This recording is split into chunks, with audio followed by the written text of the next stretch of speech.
നിങ്ങൾ ഏറ്റവും ഈസി ആയിട്ട് കരുതുന്ന കോർഡിനേഷൻ കോമ്പൗണ്ട് ബോർഡ് എക്സാമിന് ഒരു ക്വസ്റ്റ്യൻ പോലും ചെയ്യാൻ പറ്റാത്ത ഒരു അവസ്ഥ. അത് ഈ ഒരു ചോദ്യം എന്ന് പറയുന്നത് നീറ്റ് എക്സാമിന്, അതായത് കഴിഞ്ഞ നീറ്റ് എക്സാമിനും കഴിഞ്ഞ പബ്ലിക് എക്സാമിനും ഈ NCERT ഈ ഒരു ക്വസ്റ്റ്യൻ അല്ലേ, NCERT എക്സാമ്പിൾ 5.2 സെയിം ക്വസ്റ്റ്യൻ അല്ലേ, ടെട്രാ കാർബണൈൽ നിക്കൽ 0, ഈ ക്വസ്റ്റ്യൻ അങ്ങനെ തന്നെ ചോദിച്ചിട്ടുണ്ട്. ഒട്ടും എക്സ്പെക്ട് ചെയ്യാത്തൊരു ക്വസ്റ്റ്യൻ ആണ്. സോ ഇതൊരിക്കലും ഡിസോസിയേറ്റ് ചെയ്ത് dears welcome back to Arcanex. So Christmas എക്സാമിന് ഏറ്റവും ഇമ്പോർട്ടന്റ് ആയിട്ടുള്ള ഒരു ചാപ്റ്റർ ആണ് കോർഡിനേഷൻ കോമ്പൗണ്ട്. അതായത് നിങ്ങൾ വളരെ ഈസി ആയിട്ട് കരുതുന്ന ഒരു ചാപ്റ്റർ ആണ് കോർഡിനേഷൻ എങ്കിൽ ഏറ്റവും ടഫ് ആയിട്ട് കഴിഞ്ഞ പബ്ലിക് എക്സാമിനും മോഡൽ എക്സാമിനും ഒക്കെ കുട്ടികൾക്ക് മാറിയ ഒരു ചാപ്റ്റർ ആണ് കോർഡിനേഷൻ. അതിന്റെ കാരണം കഴിഞ്ഞ വർഷം +1ന്റെയും +2ന്റെയും എക്സാം പാറ്റേൺ കംപ്ലീറ്റ് ആയിട്ടൊന്ന് ചേഞ്ച് ആയിരുന്നു, NCERT ബേസ്ഡ് ആയിരുന്നു. അതെ, ഇവർക്ക് ഈ ക്വസ്റ്റ്യൻ കാണിക്കുന്ന സമയത്ത് മനസ്സിലാവും നിങ്ങൾ മുഴുവൻ ക്വസ്റ്റ്യന് മുഴുവൻ മാർക്കും വാങ്ങാമെന്ന് കരുതിയ ഒരു ചാപ്റ്ററിൽ നിന്ന് ഒരു മാർക്കും കിട്ടില്ല എന്നുള്ള രീതിയിലായിരുന്നു ക്വസ്റ്റ്യൻ പേപ്പർ ഉള്ളത്. നിങ്ങളുടെ സീനിയേഴ്സിനോട് ചോദിച്ചാൽ അറിയാം എത്ര ടഫ് ആണെന്ന്. മക്കൾ ഈ ഒരു ചാപ്റ്റർ നിങ്ങൾ പഠിക്കുന്നതിന് മുൻപ് ഈ വീഡിയോ കംപ്ലീറ്റ് ആയിട്ട് നിങ്ങൾ കാണണം. ഈ രീതിയിലായിരിക്കും ഈ ചാപ്റ്ററിൽ നിന്ന് ചോദ്യങ്ങൾ വരിക. അതിൽ ഏത് പാറ്റേണിലാണ് ക്വസ്റ്റ്യൻ വരാന്ന് ഈ വീഡിയോയിൽ ത്രൂ ഔട്ട് നമ്മൾ ഓരോ പാർട്ടായിട്ട് എടുത്ത് പറയാൻ പോവാണ്. അതും കഴിഞ്ഞ വർഷത്തെ ക്വസ്റ്റ്യൻ പേപ്പർ വെച്ചിട്ടാണ് പറയുന്നത്. അപ്പൊ ഒരു 4-5 ചോദ്യങ്ങൾ നമ്മൾ ഡിസ്കസ് ചെയ്യുന്നുണ്ട്.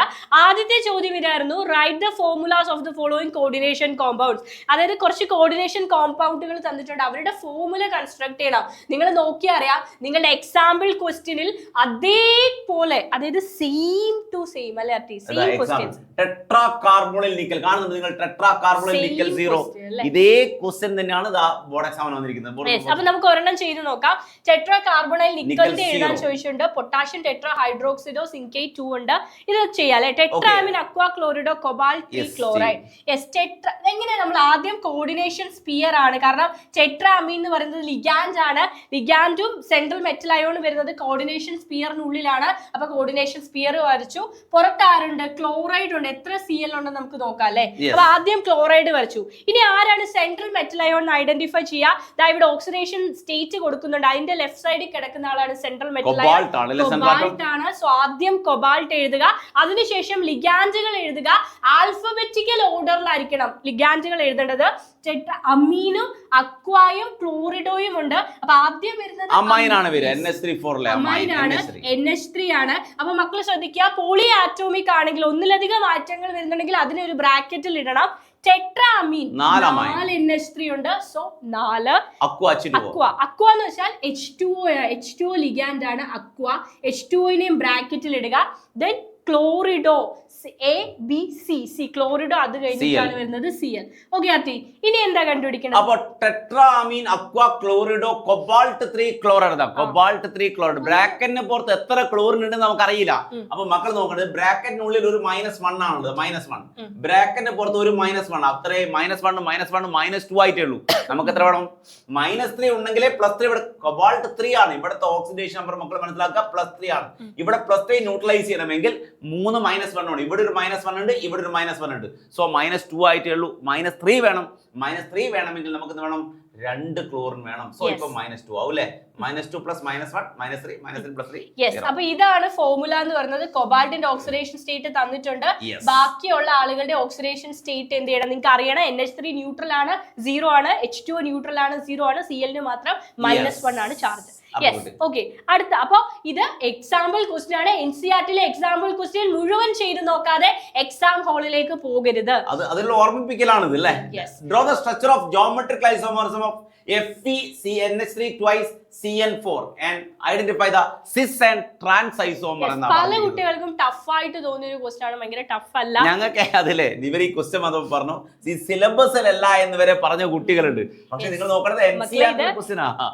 അഗൈൻ NCERT ഒരു എക്സാമ്പിൾ ക്വസ്റ്റ്യൻ ആണ്. അതാണ് വീണ്ടും പറയാണ്, NCERT എക്സാമ്പിൾ പഠിക്കാതെ പോരുത്. അതേ കോമ്പൗണ്ട്, സാധാരണ കോമ്പൗണ്ട് മാറ്റിയല്ലേ ചോദിക്കുക, ഇത് അതുപോലും ചെയ്തിട്ടില്ല. NCERT FeNH3 twice CN4 minus അതേ കോംപ്ലക്സ് ആണ് ചോദിച്ചിരിക്കുന്നത്. അതിന്റെ സിസും ട്രാൻസും എന്താണെന്ന് പറയാനില്ല. നിങ്ങൾ നോക്കിയാൽ മതി. ഇവിടെ 4 ലിഗാൻഡ് സെയിം ടൈപ്പ് ആണ്, 2 ലിഗാൻഡ് സെയിം ടൈപ്പ് ആണ്. ഈ 2 ലിഗാൻഡ് വെച്ചിട്ടാണ് സിസും ട്രാൻസും തീരുമാനിക്കുക. 2 ലിഗാൻഡ് ഓപ്പോസിറ്റ് ആണെങ്കിൽ ട്രാൻസ് ആണ്. അതായത് ഇവിടെ രണ്ട് ലിഗൈൻഡ് വരികയാണെങ്കിൽ അത് ട്രാൻസ് ആയിരിക്കും. ഇവിടെ വരെ വന്നാൽ ട്രാൻസ് ആണ്, ഇവിടെ വന്നാൽ എന്താ ട്രാൻസ് ആണ്. ബാക്കിയുള്ള എല്ലാ പൊസിഷൻ എന്താണ് സിസ് പൊസിഷൻ ആണ്. അതായത് ഇവിടെ NH3 ആണ് സിസും ട്രാൻസും തീരുമാനിക്കുക. NH3 ഓപ്പോസിറ്റ് ആണെങ്കിൽ ട്രാൻസ്, NH3 അല്ലാത്ത എല്ലാ പൊസിഷനും എന്താ സിസ് ആണ്. NH3 ഇവിടെ ഓപ്പോസിറ്റ് ആണോ? അല്ലല്ലോ, NH3 അടുത്തടുത്താണ് വന്നത്. സോ ഇത് എന്താ സിസ് ആണ്. ഇവിടെ NH3 ഓപ്പോസിറ്റ് ആണ്. സോ ഇത് ട്രാൻസ് ആണ്. ഇത് ഓപ്പോസിറ്റ് ആണ്, അപ്പോൾ ട്രാൻസ് ആണ്. ഓപ്പോസിറ്റ് പൊസിഷൻ വന്നാൽ ട്രാൻസ്, അല്ലാത്ത പൊസിഷൻ ഒക്കെ എന്താ സിസ്. സെയിം സൈഡ് ആണെങ്കിൽ സിസ്. അപ്പോൾ NCERT അതേ ചോദ്യമാണ്. Next one, right one difference between double salt and a complex by giving example. ഒരിക്കലും എക്സ്പെക്ട് ചെയ്യാത്ത ഒരു ചോദ്യമായിരുന്നു. ഇങ്ങനെ ഒരു ക്വസ്റ്റ്യൻ ഉണ്ടാവില്ല, കാരണം ഇൻട്രൊഡക്ഷൻ പാർട്ടിൽ വെറുതെ കൊടുത്തൊരു സാധനം. ഇൻട്രൊഡക്ഷൻ പാർട്ടാണ് ഓർമ്മിക്കുക. ആരും ശ്രദ്ധിക്കാതെ പോയൊരു ചോദ്യമാണ്. അപ്പൊ മക്കള് മനസ്സിലാക്കേണ്ടത് ഇത് ഇങ്ങനെ തന്നെ NCERT ടെക്സ്റ്റ് ബുക്കിലുണ്ട്, difference between double salt and a complex. പക്ഷെ ഇൻട്രൊഡക്ഷനിൽ നമ്മളൊന്ന് വായിച്ചു പോകുന്ന സാധന. അപ്പോൾ ഓരോ സബ് ടോപ്പിക്കുകളും വളരെ ഇമ്പോർട്ടന്റ് ആണ്. NCERT എടുത്തു വെക്കുമ്പോൾ ഓരോ സബ് ടോപ്പിക്കിനെ സംബന്ധിച്ച 2 പോയിന്റെങ്കിലും നിങ്ങൾക്ക് എഴുതാൻ. അതായത് നിങ്ങൾ ഓർമ്മപ്പെടുത്താണ്, ഒന്നുപോലും വിട്ടു പോകണ്ട. എക്സാമിന് പോകുന്ന സമയത്ത് ഒരു ഇൻട്രൊഡക്ഷൻ പാർട്ട് പോലും NCERT നിന്ന് വിട്ടുപോകരുത്. NCERT ടെക്സ്റ്റ് ബുക്ക് കയ്യിൽ പിടിച്ച് വേണം എക്സാമിന് പ്രിപ്പയർ ചെയ്യാൻ. കാർണലായിട്ടും മോർസാൾട്ട് ഒക്കെ എക്സാമ്പിൾ ആയിട്ട് തന്നിട്ടുണ്ട്. പൊട്ടാഷ് ആലം ഒക്കെ ഡബിൾ സാൾട്ടുകൾക്ക് എക്സാമ്പിൾ ആണ്. ഡബിൾ സാൾട്ടുകൾ എന്ന് വെച്ചാൽ എന്താ? ഈ ഡബിൾ സാൾട്ടുകളെ നമ്മൾ വെള്ളത്തിലേക്ക് ഡിസോൾവ് ചെയ്യുകയാണെങ്കിൽ അവര് സിമ്പിൾ അയോണൈൻസ് ഡിസോസിയേറ്റ് ചെയ്യും. അതേസമയം ഇതൊരു കോംപ്ലക്സ് അയോണ, Fe(Cn)6 ഈ കോംപ്ലക്സ് എന്ത് ചെയ്യുന്നില്ല? Fe2+ Cn- ആയിട്ട് ഡിസോസിയേറ്റ് ചെയ്യത്തില്ല. കുട്ടി അയോണുകളായിട്ട് അവർ മാറത്തില്ല. അതാണ് എന്ത്? ഡബിൾ സാൾട്ടും കോർഡിനേഷൻ കോംപ്ലക്സ് തമ്മിലുള്ള മെയിൻ വ്യത്യാസം കംപ്ലീറ്റ്ലി അയോണൈസ്ഡ് ആണ് ഡബിൾ സാൾട്ടുകൾ. കോംപ്ലക്സ് അയോണുകൾ അയോണൈസ് ചെയ്യത്തില്ല അല്ലേ? ഓക്കെ, അപ്പോൾ ഓരോ സബ് ടോപ്പിക്കുകളും നിങ്ങൾ ഇമ്പോർട്ടന്റ് ആയിട്ട്. Last part bonding in metal കാർബണിൽ. NCERT നിങ്ങൾക്ക് കാണാം ബോണ്ടിങ് ഇൻ മെറ്റൽ കാർബണിൽ. അവിടെ ഒരു മെറ്റലും കാർബൺ മോണോക്സൈഡും തമ്മിലുള്ള ബോണ്ട് കാണാം. അവിടെ സിഗ്മ ബോണ്ട് ക്യാരക്ടറും പൈ ബോണ്ട് ക്യാരക്ടറും ഉണ്ട്. വളരെ ലൈറ്റ് ആയിട്ട് കൊടുത്തൊരു സാധനമാണ്. നിങ്ങൾ എന്ത് ചെയ്യുക, ലാസ്റ്റ് ടോപ്പിക്കല്ലേ ഒഴിവാക്കി പോവാന്നൊക്കെ വിചാരിക്കും. നമ്മളിപ്പോ മറ്റേ ഡബിൾ സാൾട്ട് പറഞ്ഞ പോലെ തന്നെ ഇങ്ങനെ കാണുന്ന ഓരോ സബ് ടോപ്പിക്കുകളും നിങ്ങൾ സ്കിപ്പ് ചെയ്യരുത്. വളരെ ഇമ്പോർട്ടന്റ് ആണ്. അതിനെക്കുറിച്ച് 2 സെന്റൻസ് എങ്കിലും നിങ്ങൾക്ക് അറിയാം. ഒരു 2 മാർക്ക് ക്വസ്റ്റൻ ആണ്. എന്ന് സിമ്പിൾ ആയിട്ട് പഠിച്ചാൽ മതി. ബോണ്ടിങ് ഇൻ മെറ്റൽ കാർബണിൽ മെറ്റൽ കാർബണൈൽ ബോണ്ട് ആണ്. സിഗ്മ ബോണ്ട് ക്യാരക്ടറും പൈ ബോണ്ട് ക്യാരക്ടറും ഉള്ള ഒരു ബോണ്ട് ആണ് അത് എന്ന് പഠിച്ചാൽ മതി. ഓക്കെ, നെക്സ്റ്റ് ക്വസ്റ്റൻ ഇതാണ്. Mention 2 applications of coordination compounds. Coordination കോമ്പൗണ്ടുകളുടെ ഏതെങ്കിലും 2 ആപ്ലിക്കേഷൻ ആണ്. ടെക്സ്റ്റ് ബുക്കിന്റെ ലാസ്റ്റ് ഒരുപാട് ആപ്ലിക്കേഷൻസ് ഉണ്ട്. അവർ ഒരുപാട് ക്വാളിറ്റേറ്റീവ് ക്വാണ്ടിറ്റേറ്റീവ് അനാലിസിസുകളിലൊക്കെ നമ്മൾ കോർഡിനേഷൻ കോമ്പൗണ്ടുകളെ യൂസ് ചെയ്യാറുണ്ട്. മെറ്റൽസിന്റെ എക്സ്ട്രാക്ഷൻ പ്രോസസ്സിലൊക്കെ യൂസ് ചെയ്യാറുണ്ട്. ഏതെങ്കിലും 2 എണ്ണം മാത്രമേ. ഇനി ഇത്രയൊന്നും പഠിക്കാൻ പറ്റില്ല. വലിയ കാര്യങ്ങളൊന്നും നിങ്ങൾ തലയിൽ നിൽക്കുന്നുണ്ടെങ്കിൽ വാട്ടറിന്റെ ഹാർഡ്നെസ് റിമൂവ് ചെയ്യാൻ ethylene diamine tetra acetate EDTA ഉപയോഗിക്കും എന്ന് പറയാം. അല്ലെങ്കിൽ സിസ്പ്ലാറ്റിൻ ക്യാൻസർ ട്രീറ്റ്മെന്റ് ഉപയോഗിക്കുന്ന ഒരു കോർഡിനേഷൻ കോംപ്ലക്സ് ആണ് diamine dichloro platinum 2. Yes, again ഇതും എന്താണ്? NCERT ഒരു സബ് ടോപ്പിക് ആയിട്ട് വരുന്നതാണ്. അതിന്റെ ഇമ്പോർട്ടൻസ് മനസ്സിലാക്കി പഠിക്കുക. നെക്സ്റ്റ് വൺ, ഇതിന്റെ പ്രത്യേകത എന്താണ് ആർട്ടി? കഴിഞ്ഞ നീറ്റ് എക്സാമിന് ചോദിച്ച അതേ ചോദ്യമാണ് നീറ്റ് എക്സാം ലെവലിൽ വന്ന പബ്ലിക് എക്സാമിനും സെയിം ആയിട്ട് വന്ന ഒരു ചോദ്യം. നീറ്റ് എക്സാം നിങ്ങൾ ഞെട്ടണ്ട, കാരണം NCERT ടോപ്പിക് ആണെന്ന് മനസ്സിലായി. NCERT എക്സാമ്പിൾ ചെയ്തിട്ടതാണല്ലോ, ക്വസ്റ്റ്യൻ അനലൈസ് ചെയ്തിട്ടതാണ്. Okay, yes. അപ്പൊ ചോദ്യം ഇതായിരുന്നു. ഏറ്റവും ടഫ് ആയിട്ട് പബ്ലിക് എക്സാമിന് കുട്ടികൾക്ക് തോന്നിയ ചോദ്യമാണ്. Compound with molecular formula PtCl2 2NH3 gives no precipitate when treated with excess silver nitrate. If so, അങ്ങനെയാണെങ്കിൽ അതിന്റെ പ്രൈമറി വാലൻസിയും സെക്കൻഡറി വാലൻസിയും കണ്ടുപിടിക്കുക. ആൻഡ് IUPAC നെയിം എഴുതാനും ജോമെട്രിക്കൽ ഐസോമേഴ്സിനെ ഐഡന്റിഫൈ ചെയ്യാനൊക്കെയാണ് പറഞ്ഞിരിക്കുന്നത്. യെസ്, അപ്പൊ എങ്ങനെയാണ് അറ്റി ചെയ്യാം? ഇത് NCERT അതേ ചോദ്യമാണ് മക്കളെ. ഈസി ആയിട്ട് മനസ്സിലാക്കാം. ഒന്നുമില്ല, ഇതാണ് നമ്മുടെ കോംപ്ലക്സ് എങ്ങനെയാണ്? Cl പുറത്താണോ NH3 പുറത്താണോ ഒന്നും നമുക്ക് അറിയത്തില്ല. അതെങ്ങനെയാണെന്ന് പറഞ്ഞുതരാം. യെസ്, ഇതിനെ സിൽവർ നൈട്രേറ്റുമായിട്ട് ട്രീറ്റ് ചെയ്യാണ്.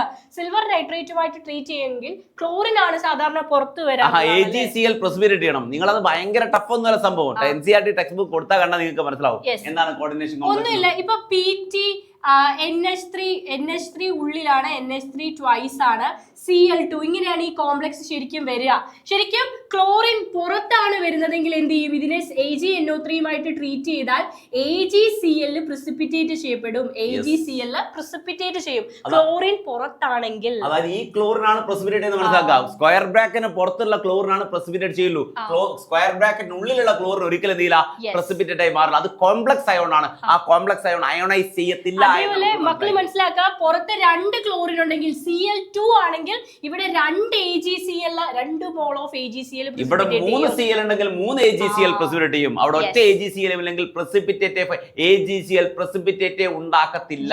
അപ്പൊ നിങ്ങൾ മനസ്സിലാക്കുക, പുറത്ത് CL ഉണ്ടെങ്കിൽ മാത്രമാണ് എന്ത് ചെയ്യുക, AgCl precipitate ചെയ്യുക. AgNO3 ആയിട്ട് ട്രീറ്റ് ചെയ്യും. ഈ കോംപ്ലക്സിന്റെ കാര്യമാണ്. അപ്പൊ ഇവിടെ ഒന്നും തന്നെ precipitate ഉണ്ടാകുന്നില്ല, വിച്ച് മീൻസ് എല്ലാ CLഉം കോർഡിനേഷൻ സ്പിയറിന്റെ ഉള്ളിലാണ് വരുന്നത്. ക്ലിയർ അല്ലേ? അതാണ് ആദ്യം നിങ്ങൾ ഐഡന്റിഫൈ ചെയ്യേണ്ടത്. നീറ്റിന് വരുന്ന ഒരു ക്വസ്റ്റ്യൻ ആണ്, നീറ്റ് എക്സാമിന്. ഇനി ചോദിച്ചിരിക്കുന്നത് ഇതിന്റെ പ്രൈമറി വാലൻസിയും സെക്കൻഡറി വാലൻസിയുമാ. സെക്കൻഡറി വാലൻസി എന്ന് പറഞ്ഞാൽ കോർഡിനേഷൻ നമ്പറിനോട് ഈക്വലാ. നമ്മുടെ സെൻട്രൽ മെറ്റൽ അയോണിന്റെ എടുത്ത് എത്ര ലിഗാൻഡ് ഉണ്ടെന്ന് നോക്കിയാൽ മതി. 2 NH3യും 2 CLഉം. അപ്പൊ കോർഡിനേഷൻ നമ്പർ എന്ന് പറയുന്നത് 4 ആണ്. Secondary valence is coordination number and primary valence is oxidation number എന്നാ പറയാ. അങ്ങനെയാണ് പ്രൈമറി വാലൻസി എത്ര? ഓക്സിഡേഷൻ നമ്പർ 2 ആണ്. പ്രൈമറി വാലൻസി ഓക്സിഡേഷൻ നമ്പർ 2 ആണ് വരുന്നത്. NH3 0 ആണ്, CL -1 ആണ്, -2. അപ്പൊ പ്ലാറ്റിനം +2. അപ്പൊ +2 അതേപോലെ 4 ആണ് കോർഡിനേഷൻ നമ്പർ.